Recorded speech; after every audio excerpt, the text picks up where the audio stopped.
and female rock vocalists who made the legend stop and listen. Clapton, Jagger, Fleetwood, Cornell, men who defined rock.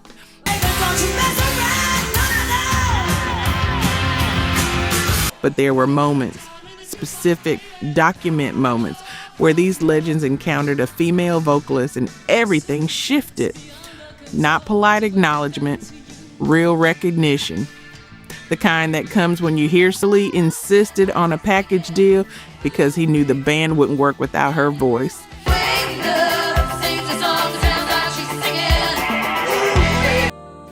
This is about the moment a male rock legend realized he was witnessing something that made him rethink what a voice could do. Number 10, Susan Tedeschi.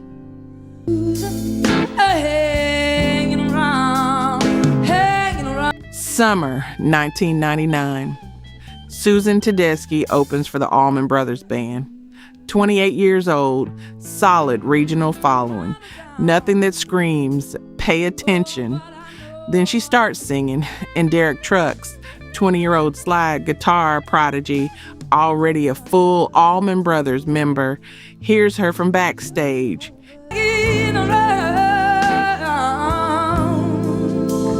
Years later, he'll say, I realize she's such a special talent. Not, she's good, special.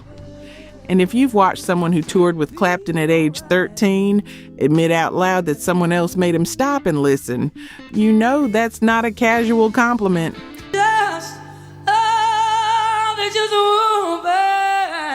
By 2001, they're married. By 2010, they've formed the Tedeschi Trucks Band. Grammy-winning albums, Beacon Theater residencies, critical acclaim, but the entire thing pivots on her voice. Critics kept reaching for comparisons. Bonnie Raitt, Janis Joplin.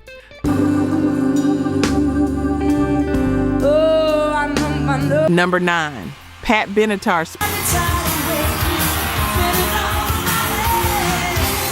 Spring 1979, Pat Benatar's making her first album.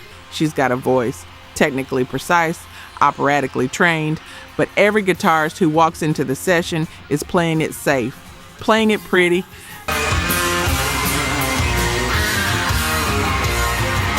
Then Neil Giraldo shows up, 24, fresh off touring with Rick Derringer, and here's what Benatar said later. He was the first person who could play what I felt. They recorded Heartbreaker, then Hit Me With Your Best Shot. 4 consecutive Grammys.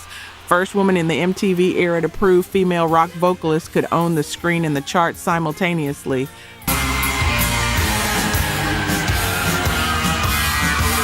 But here's what matters.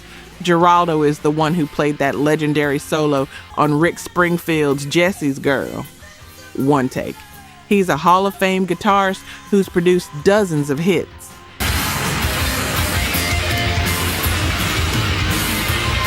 And in 2023, 44 years later, he still talks about Benatar's voice like it's what makes everything else possible.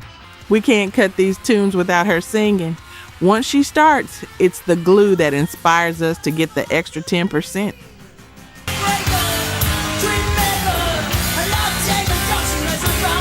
That's not a husband complimenting his wife.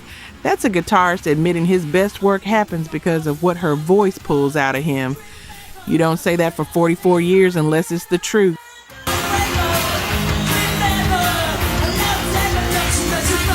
Let's look at the numbers. Only 9% of you are actually subscribed. Honestly, that's tough to see. Our team spends days hunting down archives and verifying every single fact just to tell these stories right. If you've made it this far into the video, you're clearly part of the community, so please hit subscribe. It costs nothing and helps us immensely.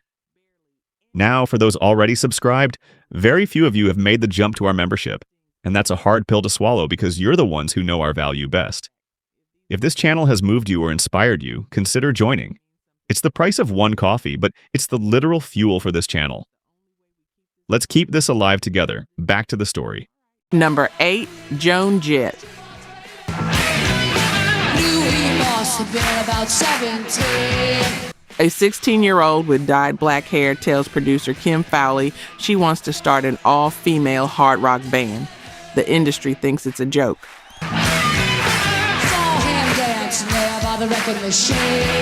The Runaways tour with Cheap Trick, Van Halen, Tom Petty. Those bands watch. They listen because Joan Jett isn't playing like someone trying to prove she belongs. She's playing like someone who already knows she does. Then in 2003, Rolling Stone publishes their list of the 100 greatest guitarists of all time. Jett makes number 87, one of only 2 women on the entire list. Her and Joni Mitchell. Not best female guitarist, best guitarist, period.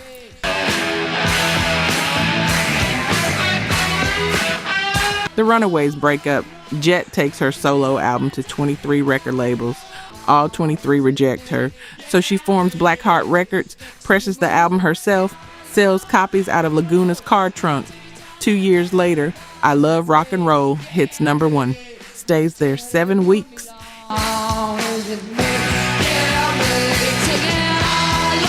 And decades later, when musicians talk about who changed the game, Jett's name keeps coming up.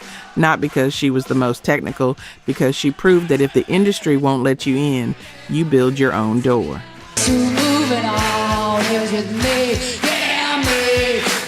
Number 7, Chrissie Hynde.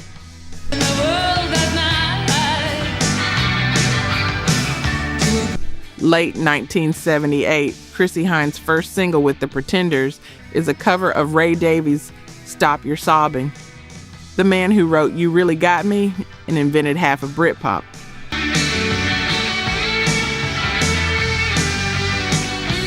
You don't cover a Ray Davies song unless you think you can bring something new, because Davies doesn't hand out compliments, but Hynde's version isn't an homage, it's a reimagining, tougher, replaces Davies' vulnerability with defiance.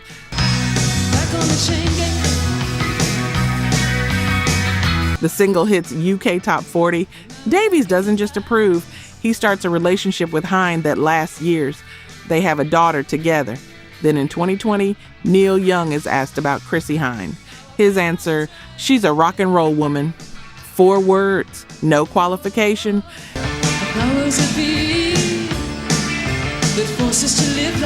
And if you know Neil Young, you know he doesn't say that about many people.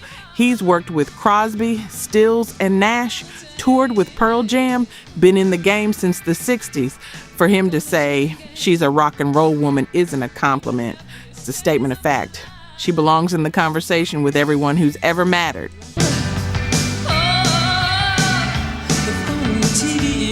Hynde led the Pretenders for 40 years. Original lineup's gone, but she's still there, still refusing to compromise, still getting called a rock and roll woman by the people who know what that means.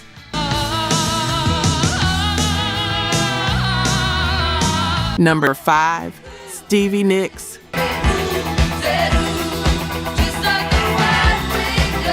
December 1974, Mick Fleetwood hears a track from a commercially failed album, Buckingham Nicks. Went nowhere, got the artist dropped. He hears Lindsey Buckingham's guitar work and thinks, that's who we need.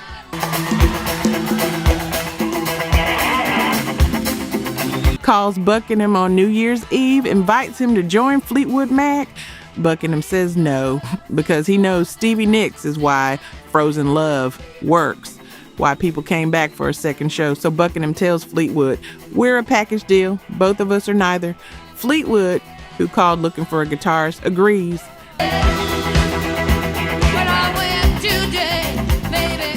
11 months later, Fleetwood Mac hits number 1, goes platinum.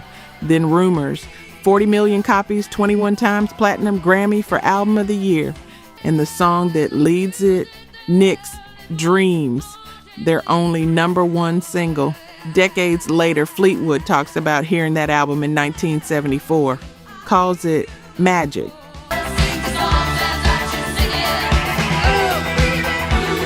Because he knows Fleetwood Mac was a solid blues rock band before. After Nicks joined, they became something entirely different. Fleetwood thought he needed a guitarist. What he got was a vocalist who transformed his band into legends. That's not recognition, that's surrendering to the inevitable.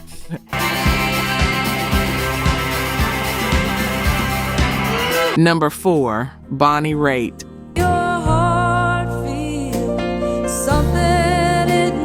Early 1970s, a 20-year-old college student travels with blues promoter Dick Waterman, opens for John Hammond, sits in with Mississippi Fred McDowell. These are giants. They could dismiss her, young white girl trying to play their music. Instead, they bring her on tour, start teaching her how to live inside a song instead of performing it.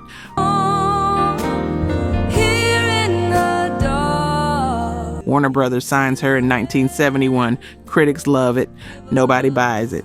She releases 6 more albums. Still no breakthrough. By 1988, she's been dropped and written off. Then 1989, Nick of Time. 10 Grammy nominations. 3 wins, including Album of the Year. Quintuple platinum.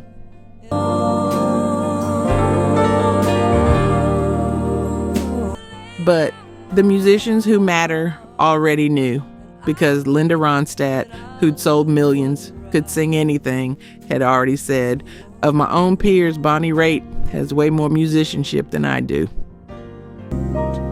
No, you won't. And David Crosby called Raitt his favorite singer. Not favorite female singer, favorite singer. That's your peers, people who know how hard it is, admitting you're better than they are. Raitt spent the 80s watching her career stall. Could have gotten bitter, could have compromised, didn't, kept playing, kept perfecting that slide, kept singing like truth matters more than trends. If you don't. And when the industry finally caught up, it felt less like a breakthrough and more like inevitability. Because musicians had been saying it for years. Study Bonnie Raitt.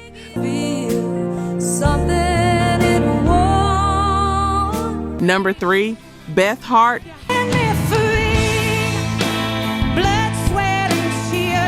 December 2012, Kennedy Center. Beth Hart and Jeff Beck perform I'd Rather Go Blind for a Buddy Guy tribute. President Obama's in the audience. Hart starts singing. The room goes silent in that way that only happens when people realize they're witnessing something unforgettable. Standing ovation before the last note finishes.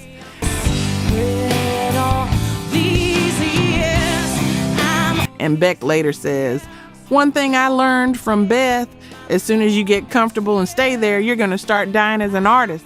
That's a guitar legend admitting a vocalist pushed him beyond his comfort zone. But here's the moment that matters. 2011, Hart records with blues guitarist Joe Bonamassa. He's played with Clapton, B.B. King, released over 40 albums. He hears Hart sing and says, "I was totally knocked out. Here's this lady acting like I'm the cool one, and I'm thinking, man, she's got it all. She's the new Janis Joplin, Tina Turner, the real deal." Come to be your friend. Then, we can't cut these tunes without Beth. Once she starts singing, it's the glue that inspires us to get the extra 10% out of the playing. One of the world's best blues guitarists admitting he plays better because of her voice, that her singing pulls something out of him he can't access alone.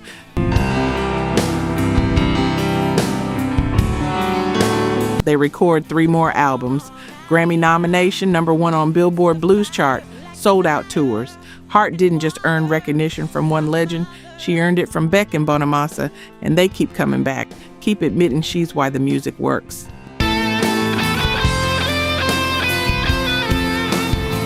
Number 2, Ann Wilson. All these lines in my face getting clearer. April 18th, 2013, Rock Hall induction. Chris Cornell introduces Hart. Soundgarden, Audioslave, one of grunge's defining voices. Cornell says, "For me and countless others, they've earned their rightful place." Then, what heroes and role models Ann and Nancy Wilson had been to him and other musicians in Seattle. Heroes, not influences, heroes.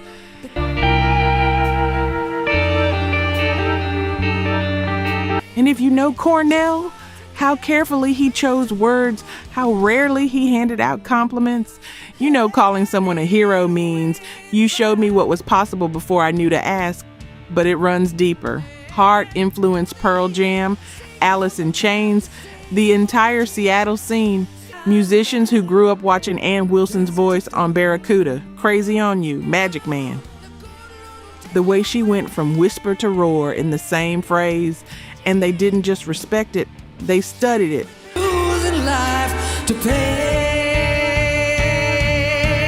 Hart opens for Rod Stewart, ZZ Top, already hitting charts, selling out arenas. Then Led Zeppelin sees them play. Robert Plant praises Ann Wilson's voice. Jimmy Page acknowledges Hart as understanding what Zeppelin was doing. That's recognition from the gods of rock, the men who invented the template.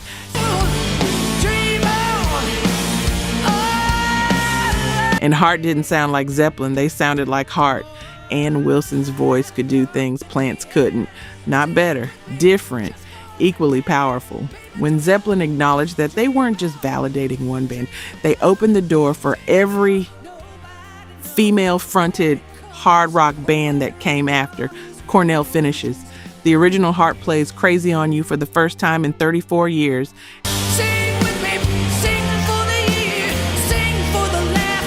And Cornell's watching. The guy who sold millions, headlined festivals. Even he looks like he's witnessing something he doesn't fully understand. Some things you just hear. And if you're lucky enough to be in the room when Ann Wilson sings, you stop talking. You listen.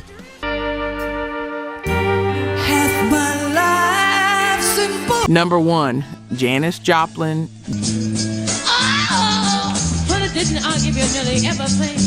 June 1967, Monterey Pop Festival. The Who, Hendrix, Otis Redding, the biggest names competing to blow the audience away. Saturday afternoon, Big Brother and the Holding Company takes the stage. Janis Joplin, 24, from Port Arthur, Texas. Nobody outside the Bay Area knew her name. They'd played Friday.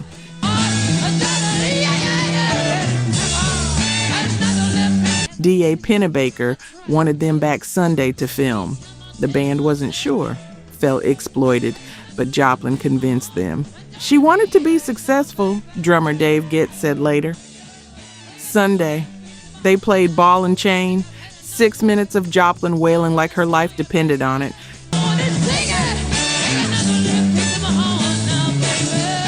People stopped moving, just stood there.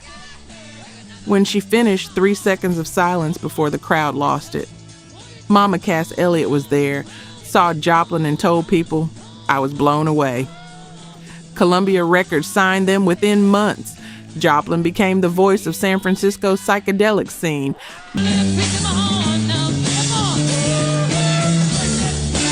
But here's the moment that matters. Tracy Nelson, solid blues vocalist, been in the game for years, had to follow Janis. Years later, I'm standing out there listening to her thinking, man, this is a force of nature. Not she's talented, a force of nature. One professional realizing there's no competing with that, just surviving it.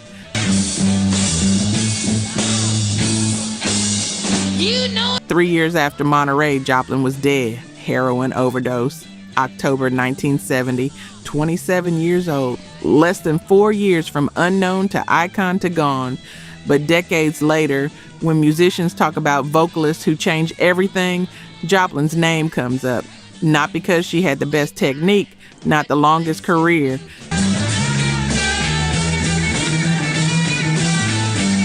Because she sang like the music would kill her if she didn't get it out. And everyone who heard her knew they were witnessing something that would never happen again. That's the ultimate recognition. When legends hear you and know the conversation about what's possible just changed forever,